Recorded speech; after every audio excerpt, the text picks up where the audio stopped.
C'est parti. L'Alliance nationale pour le changement ANC a effectué en pompe sa rentrée politique ce samedi 14 février 2026, jour de la Saint-Valentin.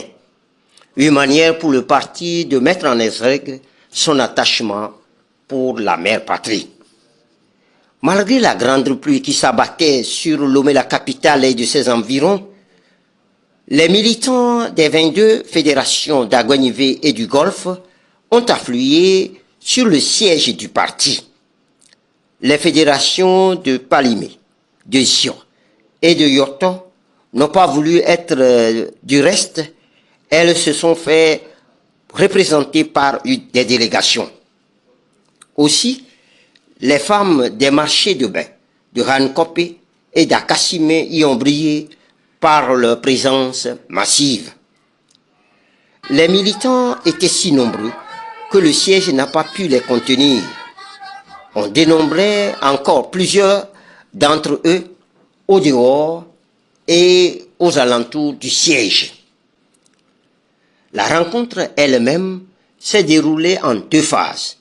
Une première phase d'information, de formation et de mobilisation, et une deuxième phase consacrée à la motion de soutien et d'encouragement au président national pour ses efforts dans la conduite du parti, malgré les mensonges et les dénigrements déversés à longueur de temps sur le parti et sur le président national lui-même.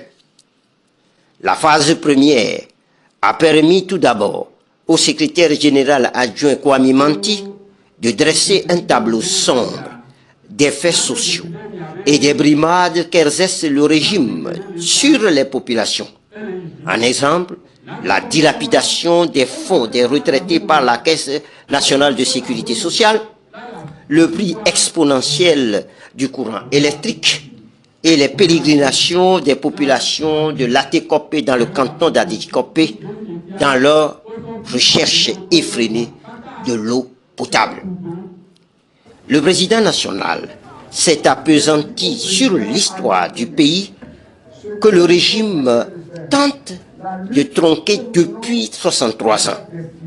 Avec de la méthode et de la documentation, il a passé en revue la question touchant le père de la nation, la constitution tronquée de la Ve République et les travers du régime, comme le démontrent les archives sur le camp de concentration à Gambio, un des sujets phares de la conférence nationale souveraine.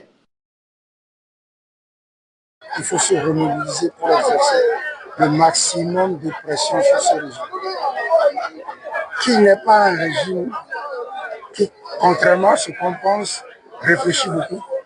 Il utilise la brutalité et la corruption.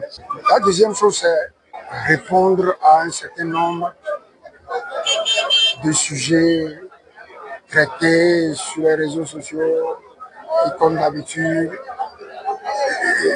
sont des accusations infondées, notamment la recherche effrénée d'un dialogue. Là, c'est pas moi-même. Il paraît que je prends mon téléphone pour appeler tout le monde, ce que je n'ai jamais fait, mais j'ai appris ça. Et je m'interroge. Pourquoi on a besoin de mentir autant au Togo? La politique, ce n'est pas le mensonge. Certains le disent au Togo, mais c'est faux. Je l'ai souvent dit ici. C'est faux, ce n'est pas le mensonge.